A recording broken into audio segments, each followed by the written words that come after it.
Roma pasal 5. Sebab itu, kita yang dibenarkan karena iman, kita hidup dalam damai sejahtera dengan Allah, oleh karena Tuhan kita Yesus Kristus. Oleh Dia, kita juga beroleh jalan masuk oleh iman kepada kasih karunia ini. Di dalam kasih karunia ini kita berdiri, dan kita bermegah dalam pengharapan akan menerima kemuliaan Allah. Dan bukan hanya itu saja, kita malah bermegah juga dalam kesengsaraan kita, karena kita tahu bahwa kesengsaraan itu menimbulkan ketekunan, dan ketekunan menimbulkan tahan uji, dan tahan uji menimbulkan pengharapan. Dan pengharapan tidak mengecewakan, karena kasih Allah telah dicurahkan di dalam hati kita oleh Roh Kudus yang telah dikaruniakan kepada kita. Karena waktu kita masih lemah, Kristus telah mati untuk kita orang-orang durhaka pada waktu yang ditentukan oleh Allah. Sebab tidak mudah seorang mau mati untuk orang yang benar, tetapi mungkin untuk orang yang baik ada orang yang berani mati.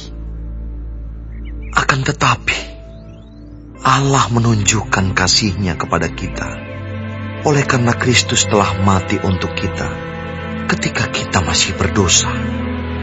Lebih-lebih, karena kita sekarang telah dibenarkan oleh darah-Nya, kita pasti akan diselamatkan dari murka Allah. Sebab jikalau kita, ketika masih seteru, diperdamaikan dengan Allah oleh kematian anaknya, lebih-lebih kita yang sekarang telah diperdamaikan, pasti akan diselamatkan oleh hidupnya. Dan bukan hanya itu saja, kita malah bermegah dalam Allah oleh Yesus Kristus, Tuhan kita. Sebab oleh Dia kita telah menerima pendamaian itu. Sebab itu, sama seperti dosa telah masuk ke dalam dunia oleh satu orang, dan oleh dosa itu juga maut, demikianlah maut itu telah menjalar kepada semua orang, karena semua orang telah berbuat dosa. Sebab sebelum hukum Taurat ada, telah ada dosa di dunia. Tetapi dosa itu tidak diperhitungkan kalau tidak ada hukum Taurat. Sungguh pun demikian, maut telah berkuasa dari zaman Adam sampai kepada zaman Musa, juga atas mereka yang tidak berbuat dosa dengan cara yang sama seperti yang telah dibuat oleh Adam, yang adalah gambaran Dia yang akan datang. Tetapi karunia Allah tidaklah sama dengan pelanggaran Adam. Sebab jika karena pelanggaran satu orang semua orang telah jatuh di dalam kuasa maut, jauh lebih besar lagi kasih karunia Allah dan karunia-Nya yang dilimpahkannya atas semua orang karena satu orang, yaitu Yesus Kristus. Dan kasih karunia tidak berimbangan dengan dosa satu orang. Sebab penghakiman atas satu pelanggaran itu telah mengakibatkan penghukuman. Tetapi penganugerahan karunia atas banyak pelanggaran itu mengakibatkan pembenaran. Sebab jika oleh dosa satu orang, maut telah berkuasa oleh satu orang itu, maka lebih benar lagi mereka yang telah menerima kelimpahan kasih karunia dan anugerah kebenaran akan hidup dan berkuasa oleh karena satu orang itu, yaitu Yesus Kristus. Sebab itu, sama seperti oleh satu pelanggaran, semua orang beroleh penghukuman. Demikian pula oleh satu perbuatan kebenaran, semua orang beroleh pembenaran untuk hidup. Jadi sama seperti oleh ketidaktaatan satu orang, semua orang telah menjadi orang berdosa. Demikian pula oleh ketaatan satu orang, semua orang menjadi orang benar. Tetapi hukum Taurat ditambahkan, supaya pelanggaran menjadi semakin banyak. Dan di mana dosa bertambah banyak, di sana kasih karunia menjadi berlimpah-limpah. Supaya sama seperti dosa berkuasa dalam alam maut, demikian kasih karunia akan berkuasa oleh kebenaran untuk hidup yang kekal, oleh Yesus Kristus, Tuhan kita. Roma pasal 6. Jika demikian, apakah yang hendak kita katakan? Bolehkah kita bertekun dalam dosa supaya semakin bertambah kasih karunia itu? Sekali-kali tidak. Bukankah kita telah mati bagi dosa? Bagaimanakah kita masih dapat hidup di dalamnya? Atau tidak tahukah kamu bahwa kita semua yang telah dibaptis dalam Kristus telah dibaptis dalam kematiannya? Dengan demikian, kita telah dikuburkan bersama-sama dengan Dia oleh baptisan dalam kematian, supaya sama seperti Kristus telah dibangkitkan dari antara orang mati oleh kemuliaan Bapa, demikian juga kita akan hidup dalam hidup yang baru. Sebab jika kita telah menjadi satu dengan apa yang sama dengan kematiannya, kita juga akan menjadi satu dengan apa yang sama dengan kebangkitannya. Karena kita tahu bahwa manusia lama kita telah turut disalibkan, supaya tubuh dosa kita hilang kuasanya, agar jangan kita menghambakan diri lagi kepada dosa. Sebab siapa yang telah mati, ia telah bebas dari dosa. Jadi jika kita telah mati dengan Kristus, kita percaya bahwa kita akan hidup juga dengan Dia.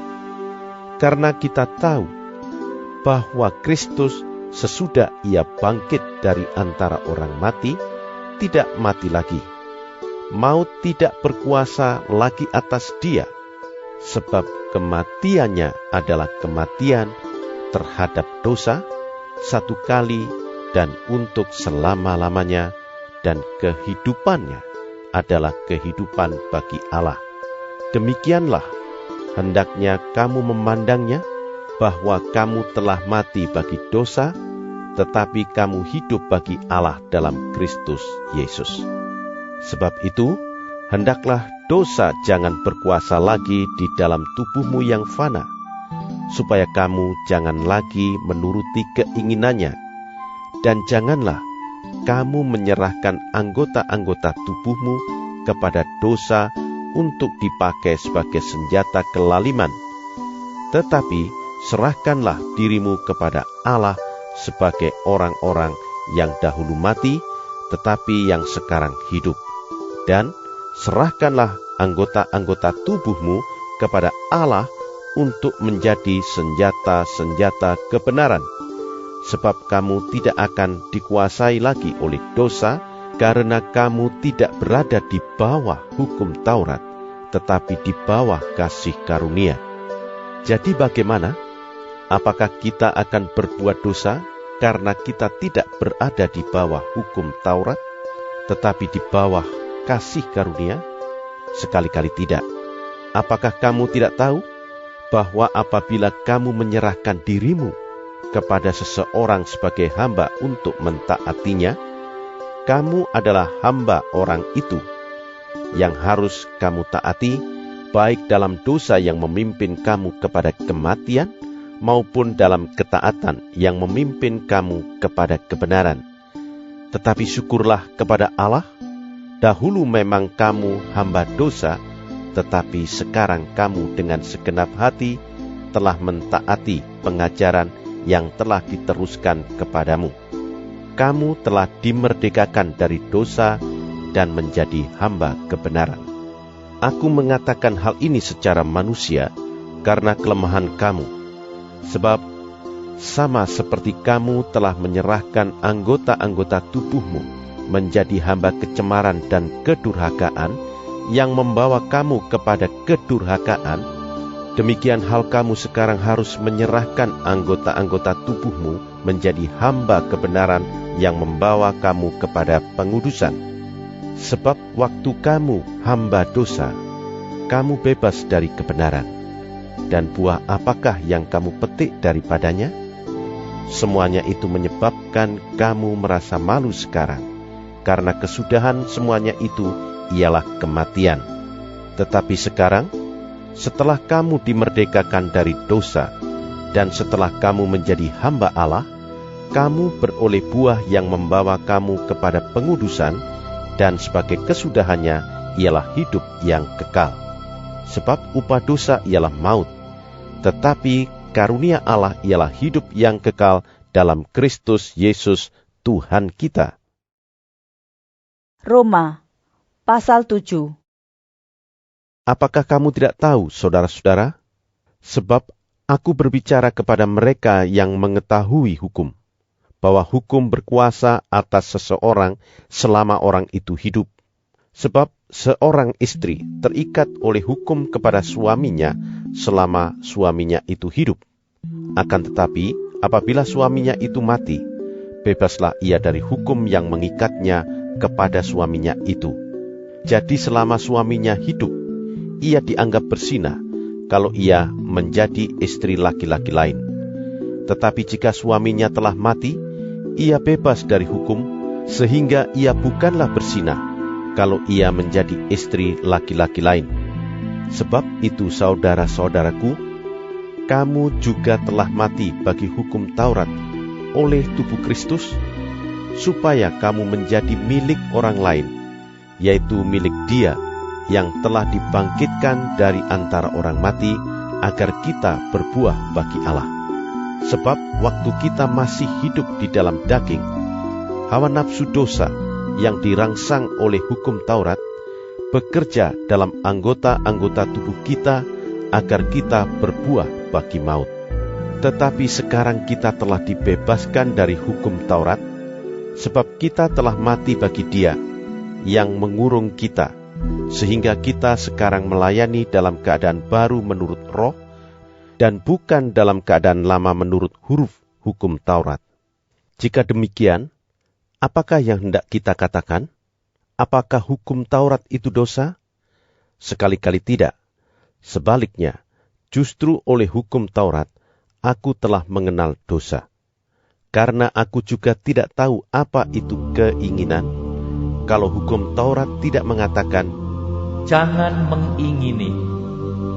Tetapi dalam perintah itu, dosa mendapat kesempatan untuk membangkitkan di dalam diriku rupa-rupa keinginan. Sebab tanpa hukum Taurat dosa mati. Dahulu aku hidup tanpa hukum Taurat, akan tetapi sesudah datang perintah itu, dosa mulai hidup. Sebaliknya aku mati, dan perintah yang seharusnya membawa kepada hidup, ternyata bagiku justru membawa kepada kematian. Sebab dalam perintah itu, dosa mendapat kesempatan untuk menipu aku, dan oleh perintah itu, ia membunuh aku. Jadi hukum Taurat adalah kudus, dan perintah itu juga adalah kudus, benar, dan baik. Jika demikian, adakah yang baik itu menjadi kematian bagiku? Sekali-kali tidak. Tetapi supaya nyata bahwa ia adalah dosa, maka dosa mempergunakan yang baik untuk mendatangkan kematian bagiku, supaya oleh perintah itu, dosa lebih nyata lagi keadaannya sebagai dosa. Sebab kita tahu bahwa hukum Taurat adalah rohani, tetapi aku bersifat daging, terjual di bawah kuasa dosa. Sebab apa yang aku perbuat, aku tidak tahu, karena bukan apa yang aku kehendaki yang aku perbuat, tetapi apa yang aku benci, itulah yang aku perbuat.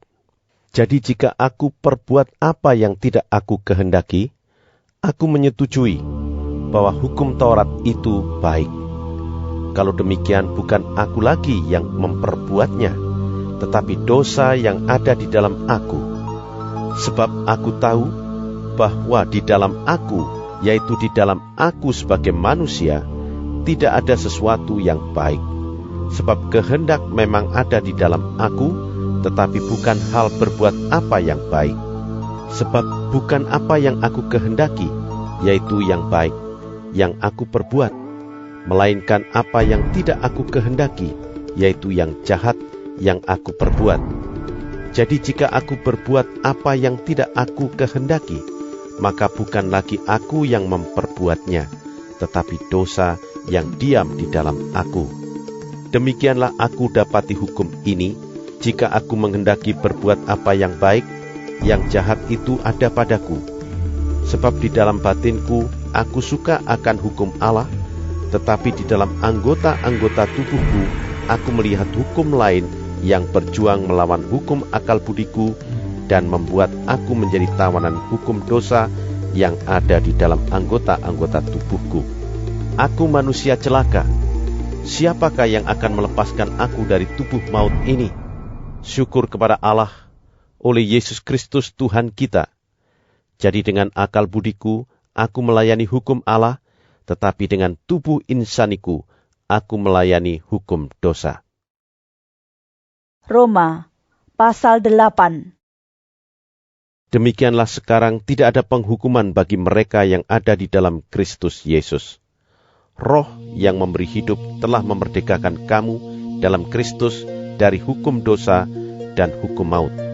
Sebab apa yang tidak mungkin dilakukan hukum Taurat, karena tak berdaya oleh daging, telah dilakukan oleh Allah. Dengan jalan mengutus anaknya sendiri dalam daging, yang serupa dengan daging yang dikuasai dosa karena dosa. Ia telah menjatuhkan hukuman atas dosa di dalam daging, supaya tuntutan hukum Taurat digenapi di dalam kita, yang tidak hidup menurut daging, tetapi menurut roh. Sebab mereka yang hidup menurut daging, memikirkan hal-hal yang dari daging. Mereka yang hidup menurut roh, memikirkan hal-hal yang dari roh. Karena keinginan daging adalah maut, tetapi keinginan roh adalah hidup dan damai sejahtera. Sebab keinginan daging adalah perseteruan terhadap Allah, karena ia tidak takluk kepada hukum Allah. Hal ini memang tidak mungkin baginya. Mereka yang hidup dalam daging tidak mungkin berkenan kepada Allah. Tetapi kamu tidak hidup dalam daging, melainkan dalam roh, jika memang roh Allah diam di dalam kamu. Tetapi jika orang tidak memiliki roh Kristus, ia bukan milik Kristus. Tetapi jika Kristus ada di dalam kamu, maka tubuh memang mati karena dosa, tetapi roh adalah kehidupan oleh karena kebenaran.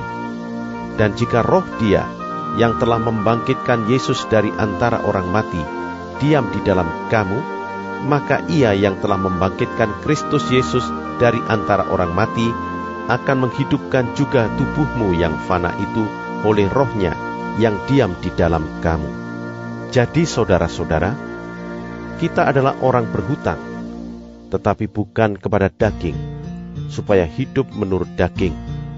Sebab jika kamu hidup menurut daging, kamu akan mati. Tetapi jika oleh roh kamu mematikan perbuatan-perbuatan tubuhmu, kamu akan hidup. Semua orang yang dipimpin roh Allah adalah anak Allah. Sebab kamu tidak menerima roh perbudakan yang membuat kamu menjadi takut lagi, tetapi kamu telah menerima roh yang menjadikan kamu anak Allah. Oleh roh itu kita berseru, Ya Aba, Ya Bapa. Roh itu bersaksi bersama-sama dengan roh kita bahwa kita adalah anak-anak Allah. Dan jika kita adalah anak, maka kita juga adalah ahli waris.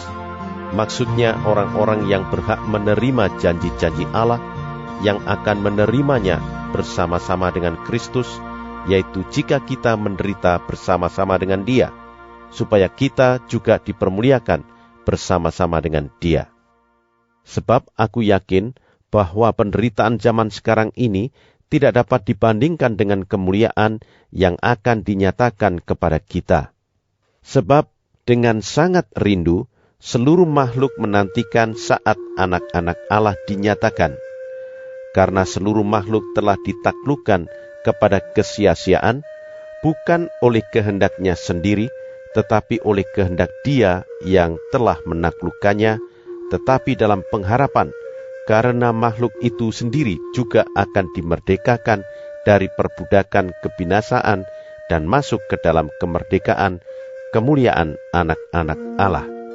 Sebab kita tahu bahwa sampai sekarang segala makhluk sama-sama mengeluh dan sama-sama merasa sakit bersalin. Dan bukan hanya mereka saja, tetapi kita yang telah menerima karunia sulung roh, kita juga mengeluh dalam hati kita sambil menantikan pengangkatan sebagai anak, yaitu pembebasan tubuh kita. Sebab kita diselamatkan dalam pengharapan, tetapi pengharapan yang dilihat bukan pengharapan lagi. Sebab bagaimana orang masih mengharapkan apa yang dilihatnya?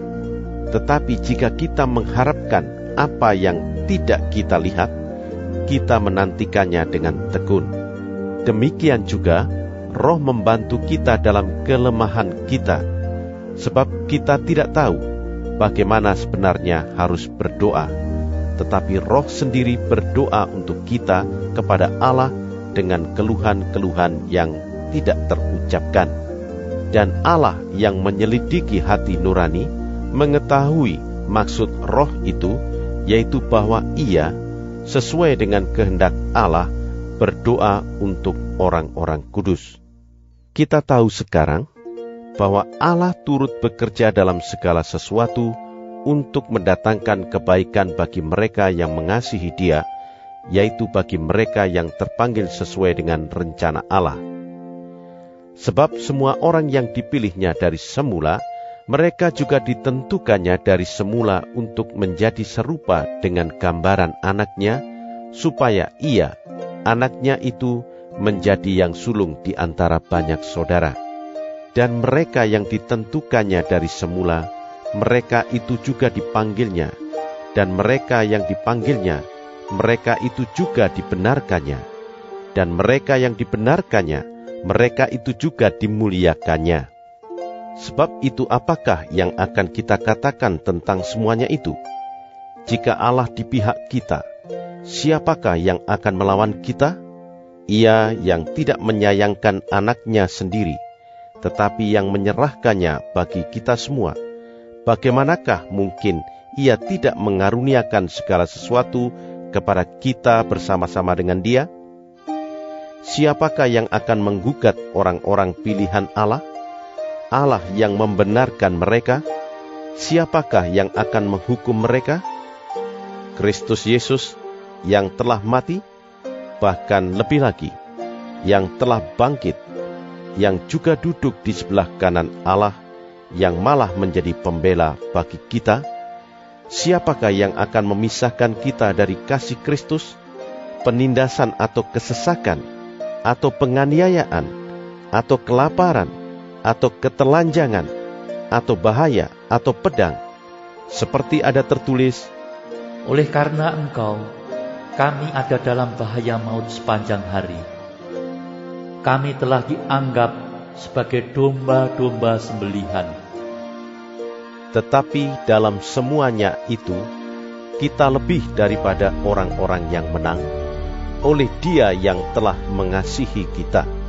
Sebab aku yakin bahwa baik maut maupun hidup, baik malaikat-malaikat maupun pemerintah-pemerintah, baik yang ada sekarang maupun yang akan datang, atau kuasa-kuasa, baik yang di atas maupun yang di bawah, ataupun sesuatu makhluk lain, tidak akan dapat memisahkan kita dari kasih Allah yang ada dalam Kristus Yesus Tuhan kita.